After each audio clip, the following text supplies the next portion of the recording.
The museum opened in 1968. It was opened by Sir Russell Drysdale, the painter. And of course in those days, it was a big thing. We actually do have some of his prints up the back in our gallery. The idea behind preserving the museum was not just as part of family history and local history.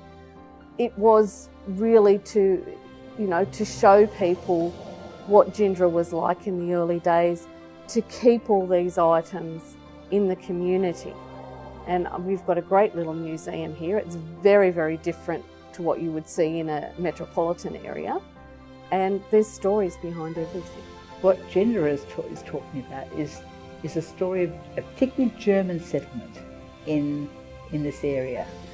That is part of the museum here, that it's keeping the local stories in the town. Hopefully we're preserving them. We get lots of people in here that are looking for their family history.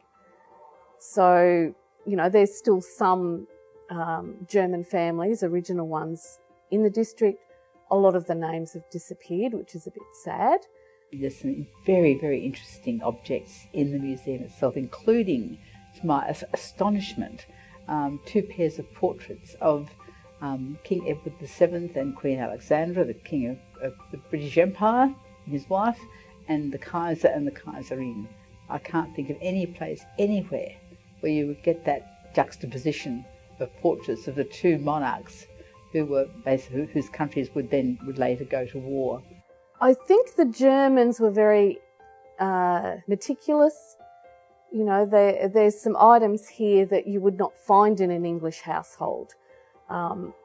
There's one item, with the brushes in the kitchen. You've actually got a special stand, and it's got a number of different brushes that do different things. Some of the early books that we've got here that actually came across from Germany, they're actually their encyclopedias, if you like. So they made that journey with them, and they've stayed in the family Bibles. When the Germans came out, they brought a lot of material with them. Much of it religious material. I think they all brought out a family Bible, and one of the first things they did was build a church.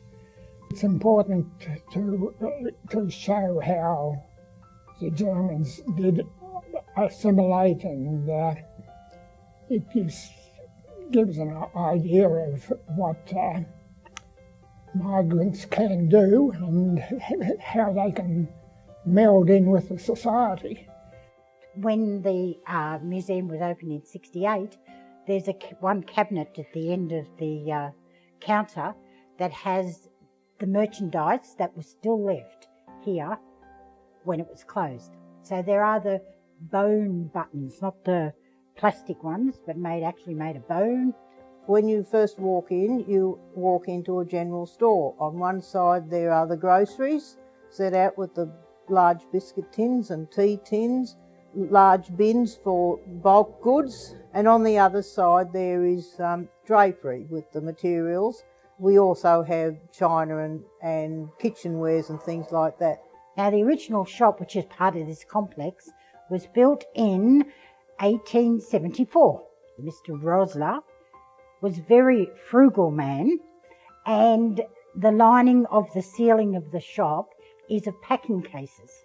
So then you come back into the main living area, which was built about 1904 and 1905. On the right-hand wing, the north wing, is a sitting room, a parlour, and down the back is the children's bedroom. On the south wing is the kitchen and the laundry with its big laundry trough in it. The store operated right up until the 1950s. Basically in those days, your store here was the hub of your community, because in the early days, you're talking about horse and cart transport. In the winter, they could not get into Albury to get their groceries and supplies. It expanded as the village of what was then called Dights Forest grew. You know, the store operated right up until the 1950s when it closed. Obviously, you know, things had changed.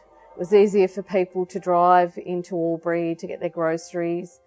The small village, you know, your butcher and your baker and everything closed because you could get all those services in town. I'm just blown away by the amount of people that come in are just astonished by what we have. And when you consider it was founded by a small community. The Identity Project has been brought to fruition working collaboratively with 5 stakeholders. They are Museums and Galleries New South Wales with Arts New South Wales funding, Albury City, Corowa Shire Council, Greater Hume Shire Council and Murray Arts.